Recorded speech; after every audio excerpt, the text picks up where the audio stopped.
Hi hello అందరికీ నమస్తే. ఈరోజైతే మీకు నేను క్యాబేజీ పచ్చి బఠానీ కర్రీ అనేది చూపించబోతున్నాను. ఇది రైస్లోకి కానీ చపాతీలోకి కానీ చాలా టేస్టీగా ఉంటుంది, చాలా బాగుంటుంది. ఇక్కడ నేను ఒక బాండీలోకి కొంచెం ఆయిల్ తీసేసుకుని దానిలోకి ఒక స్పూన్ పోపు తీసేసుకుంటున్నాను. అదేవిధంగా ఒక 4 పచ్చిమిర్చి అనేవి సన్నగా చీలేసేసి తీసేసుకున్నానండి. అంటే మధ్యలోకి పచ్చిమిర్చి అనేది మధ్యలోకి కట్ చేసి ఇక్కడ తీసేసుకున్నాను.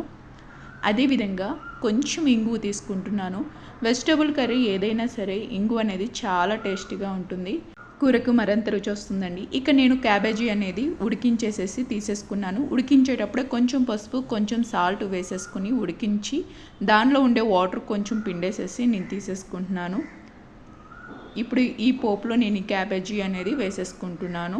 అదేవిధంగా దీనిలోకి కొంచెం ఒక పావు స్పూన్ అంత పసుపు, ఒక అర స్పూన్ సాల్ట్ వేసేసుకుని ఒక్కసారి మనం చక్కగా మిక్స్ చేసేసుకుని ఆయిల్లో కొంచెం సేపు క్యాబేజీ మగ్గనిచ్చేసుకుంటే టేస్ట్ అనేది చాలా బాగుంటుంది. అంటే మనకి మామూలుగా మనం మగ్గనిచ్చినా సరే ఆయిల్లో అనేది కొంచెం క్యాబేజీ వేగితే దానిలో ఉండే పచ్చి వాసన కూడా పోతుందండి కంప్లీట్గా.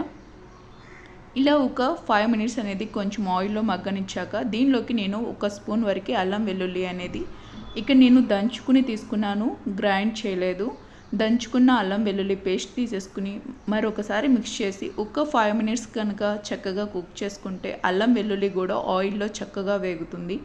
ఇలా వేగిన క్యాబేజీలోకి నేను ఆల్రెడీ ఉడికించి పెట్టుకున్న పచ్చి బఠానీ అయితే తీసేసుకుంటున్నాను. డ్రై బఠానీ ఉండిద్ది కదా ఎల్లోవి, అవి ఒక హాఫ్ అన్ అవర్ నానబెట్టేసుకుని చక్కగా ఉడికించేసేసుకుని కొంచెం సాల్ట్ వేసి ఉడకబెట్టేసేసి దీనిలోకి నేను యాడ్ చేసేసుకుంటున్నాను. ఇక్కడ నేను 1 కప్పు దాకా బఠానీ అనేది తీసేసుకున్నానండి.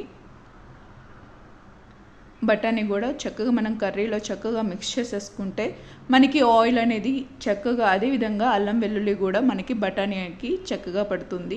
ఒక 5 మినిట్స్ మనం ఒకసారి బఠానీ కూడా వేసుకున్నాక ఒక 5 మినిట్స్ చక్కగా మీడియం ఫ్లేమ్లో పెట్టుకొని కుక్ చేసుకుంటే మనకి ఫ్లేవర్స్ అన్నీ కూడా ముక్కలకి బాగా పడతాయి. దాని తర్వాత నేను దీనిలోకి 1 స్పూన్ దాకా కారం వేసేసుకుంటున్నాను.